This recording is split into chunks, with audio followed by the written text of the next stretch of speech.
All right, guys, getting a little bit more done on the truck. Not a whole lot though, since I'm waiting on, I think I mentioned it in the last video. All right, gonna restart after slamming my leg into this license plate bracket, as you could clearly hear. Anyway, got the truck bed all blocked in 220 grit. So it is now ready for a few coats of high build, and then it'll be ready for paint. And front fenders still need to be reworked. That should be happening here shortly, which I'll be stoked on, because then I can get those caught up to where the bed and the rest of the truck's at, so everything will be ready for paint. And then over here on this other side, we got a 69 Firebird in that we did last year.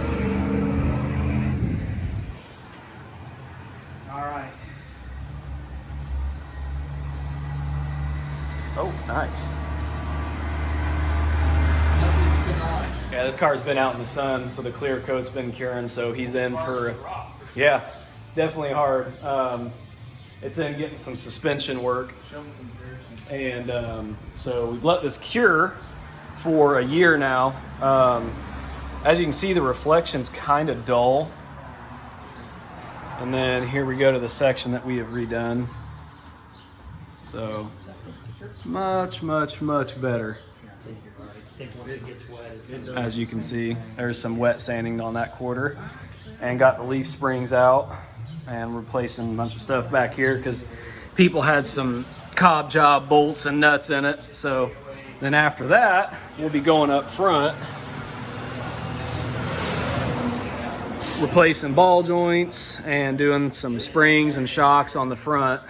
So this can be a fun driver for him again. And he definitely drives this car. He thoroughly enjoys it, loves it. I think it's a Power Glide 352 barrel car. Nothing spectacular, but really neat car. Still waiting on parts for this. And the 72 Nova is getting wired as we speak. Full new harness, inside and out, custom made. As you can tell, he's got all the stuff ran up here and new stuff for the kid up here. So Nova should be done here pretty soon. So we got the Opal off the lift. It's completely gutted and down on a little roller cart. So we're waiting on the other body to get back from blasting, which actually I think we decided to not have it blasted first. We're gonna make we're gonna use this body to make a jig for our rotisserie, so we can bring the other one back here, get it on the rotisserie, and then take it back out to our buddy that blasts and have him blast it on the rotisserie so he can get everything. And then this will stay here just long enough to get the section out of the front that we need to fix the other one. So that's kind of a little update. And I know we just did a video on this. That's kind of where it's at right now. All right, able to make a little bit more progress on the truck today. Just doing some of the finishing touches. Got the exhaust hung, just being mocked up right now. And there's over the axle and exits right here. And then this piece laying here needs trimmed pretty substantially, but it'll slip into this end here once I trim it and kind of hang right out the back. Nothing too crazy. And then up in the cab itself, got a few things done up here. Got the steering wheel mocked up. Got the column drop I made, put in. Got the pedal cluster finalized. This clutch linkage is pretty wild. Pretty confusing. The owner actually was able to, had an original cross member with all this stuff still on it, and he was able to actually go look at it and recreate it and put it all back together. So that was pretty neat. He's really knowledgeable with this stuff. Got the return springs on for the brake pedal, and then the return spring for the clutch pedal as well. And got the throttle linkage on. So this is really interesting for a lot of you guys that don't know much about older vehicles.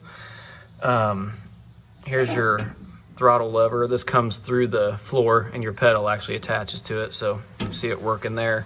And what's really neat, how you start this truck, your foot will go up on this pedal, hits that bell crank, and what that does, if you notice, it's moving the throttle. So when you start this car, it gives it a little bit of throttle while you're starting it to help it fire up easier, and you can actually see it depressing on the starter button. So pretty neat. And then this over here was actually a vacuum operated lever for the throttle for when women drove the truck, because this clutch would be way too stiff, well, most of the time for the women of this time. And that was actually a vacuum assisted clutch to help the women drive easier. Pretty neat. And then next, we'll probably be hand making some linkage for the carburetor. He doesn't have anything that's original from this point up to here. So as you can tell, that'll be quite tricky, but I think we'll be able to make it work. So I think next week we're gonna get the stuff that needs to be done at the front fenders done, the last bit of hammer dolly work and cutting and whatever else that needs to be done to these to get those finalized. And then after that, it should be just about ready for disassembly, and got to prime the fenders a few more times to get those caught up, and prime the bed once more to get it caught up, and then everything will be ready for wet sand and paint, and we'll be in pretty good shape after that. Yeah, we like to do a few things on the side here and there. Can't remember if I mentioned it or not, but did a little, I think it was 2011 1LE Camaro bumper for a buddy of mine. And it's curing right now. So turned out pretty good. Nothing too crazy with it. So it's finishing up curing right now. Turned out pretty nice. So yeah, do a little bit of that stuff on the side every once in a while. Normally we don't do anything newer than, mid-70s, but little jobs like that, doing side skirts, bumper covers, and hoods, things like that, it's pretty easy. So that's something we do every once in a while. All right, guys, back on the truck, getting this hood fitted. Went pretty well. Got it put together.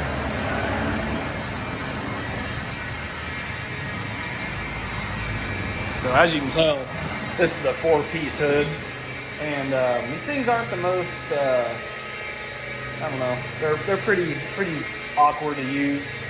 And when you get this thing tightened down, this actually pulls in. When you get the tie downs that bolt down there, that'll pull that right in. And there's also welting that goes on the inside of here.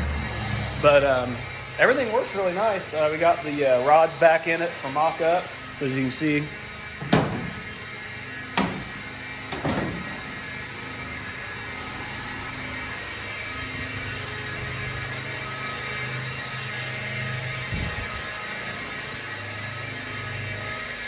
But yeah, this hood was quite the challenge getting it aligned. So these rods, that single rod runs through all that piano hinge right there.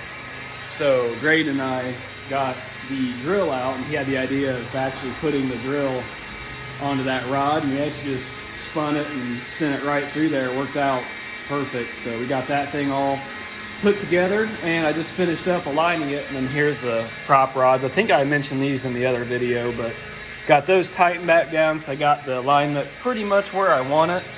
You can kind of see on this side here. Looks pretty good. And then once again, this stuff all gets put in place when the tie downs get put on it. So now I'm on to the gravel shield, which protects rocks and anything else from hitting the radiator. So it actually lays up in here like that, protects any big debris from getting to your radiator. And this one was never meant for the truck, so I'm gonna have to do some fabricating. So I'll kind of film the process along with that as I do that. So we'll check back in after we get that done.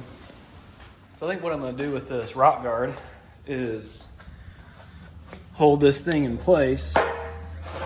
Probably put a couple paint marks on the bottom of these bolts, and we'll get this piece positioned where I want it, and then touch those said paint marks, and that should get me my exact locations where I can drill holes out.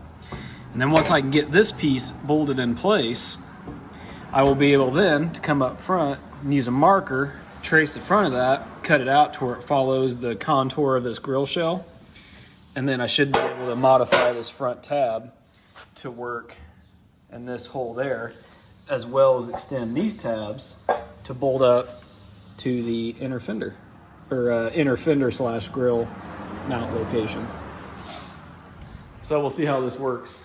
Kind of just winging it on this since it never had one, and that grill, or the rock guard, didn't even for this grill shell. So yeah, we'll make it work.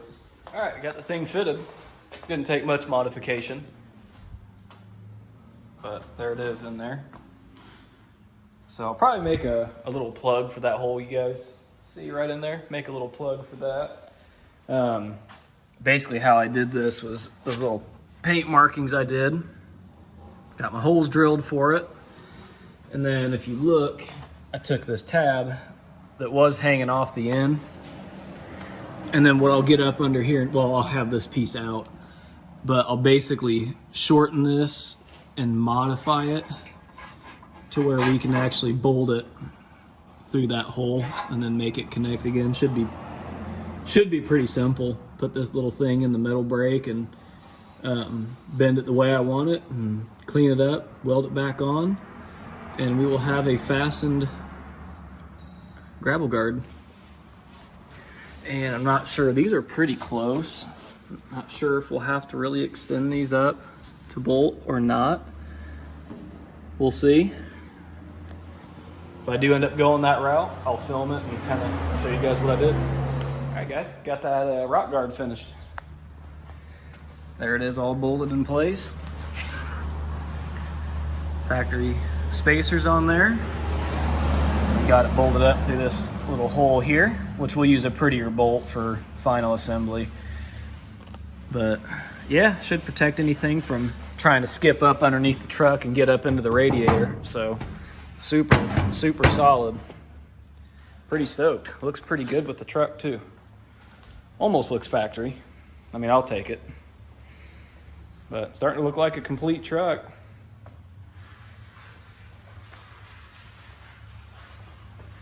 So we'll be on to the front fenders now, which I know I've talked about a handful of times, getting the last bit done on these guys. But that was the last thing that needed done before the front fenders get reworked. So yeah, hopefully I'll have some updates in the next video, would be my guess, because we got to pull off of this and get on a couple other things before we address the fenders.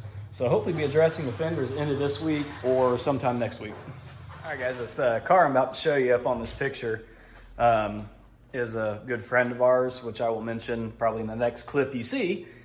He was my neighbor, and this is a picture from 1966. It was a 1933 Plymouth coupe with a Buick power plant. And he definitely know how to build a sweet hot rod. And I mean, looking at that today, that's like the perfect traditional build. So he's always built cool stuff from then all the way up to now, which you'll see a clip now of his T and what all he's done to it. Just a little walk around of it and then a little clip of him firing it up and driving. Good buddy of ours just stopped by in his hot rod.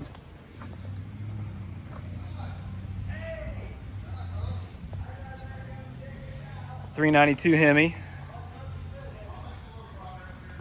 old gasser style.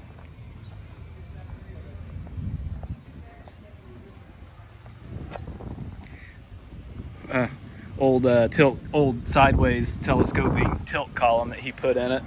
It's pretty neat, makes it easier to get in and out. Really neat car. He was my next door neighbor for, I don't know, 10 years or more. He builds really neat stuff. He was a tradesman at Haynes, and he pretty much machined and built all his own parts for this car, which is pretty cool.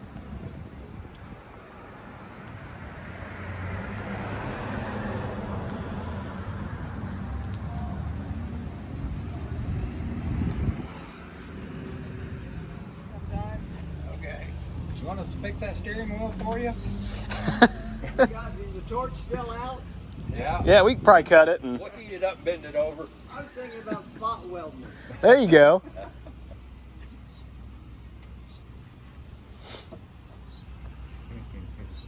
That helps a lot. If you got a passenger in there, it might get in the way. Yep. Yeah, him and his wife was riding out earlier, so that's a cool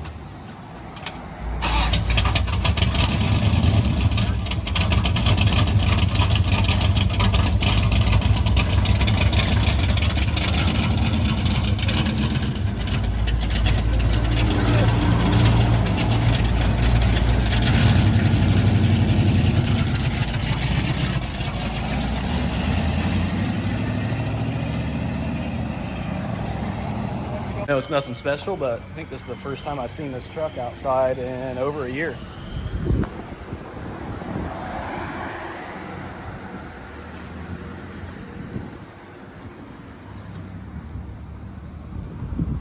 Pretty cool seeing it all one shade of primer instead of multiple different shades and bare metal and rust.